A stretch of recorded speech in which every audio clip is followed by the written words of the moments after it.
we're not going to forget about the game. We're going to look at it and learn from it what we can and go into the next game at a higher level and try to fix the mistakes that we did in the first game, basically.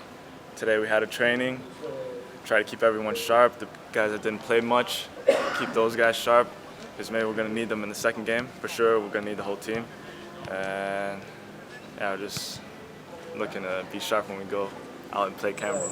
It's not very often that you go through a whole World Cup and don't have a game where you didn't have your best game, and don't have a game where you just everything falls your way and it goes the other way. So you have to keep the players on an even keel. So you play opposite man most of the time and bring them down a little bit when you have a game that went all your way, and you have to make sure they understand that it's only one game, and you have to look at really the long picture when you have a loss like that.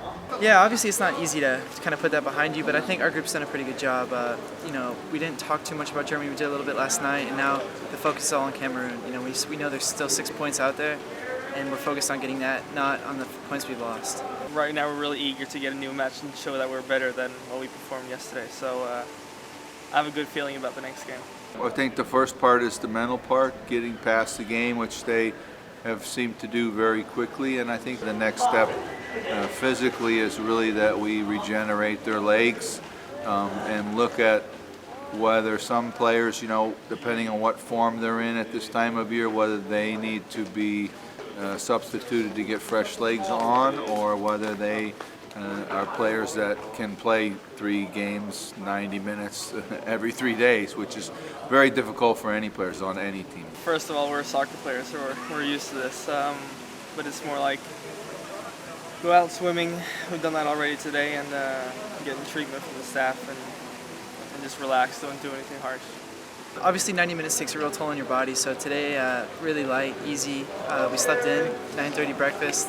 Then we got in the pool for a little bit, stretched our legs out, did a little active stuff in the pool, kind of get the lactic acid out is kind of the main thing.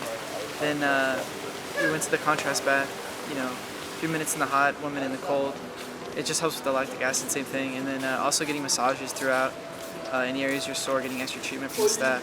And I think everybody's been working at it pretty good so far, and hopefully we'll be ready against Cameroon. I've heard about it, but I haven't done it before. But it was experience, because going from the cold water to the hot water was new for me. So, but I think it helps. It feels better right now. I think everyone's going to go out there like it's the last 2 games of their lives. Just put everything they got and go out there confident that we're going to win. Go through what their weaknesses is and what their strengths are, and probably go through our own game and see what we have to work on, and just trust one another to do our job against Cameroon. That's the thing about tournaments, you really got to be able to put the last game behind you and focus on the next game, because it just gets, the games get more important as you go on. And for us now, the game against Cameroon is pretty much all or nothing. So we know that has to be our focus, or we'll be going home early. Well, there's still 6 points out there, so maybe even 4 is good enough to go to the next stage. So we see the opportunity there, and we gotta seize it. So this is a big tournament. We're not going to give up now. I think that experience helps. We were in a similar situation. We lost our first game with the 17s 2 years ago, and we actually lost our first 2 games, but we came back against Belgium, our 3rd game to win. But yeah, I think you just have to kind of put it behind you and forget about it, and focus on what you can do, not what you can't control. I think there's no question there's 6 points out there. I mean, we've played in a lot of tournaments and a lot of games preparing for this, and in the World Cups, it's really the long haul that matters, and moving on to the next round.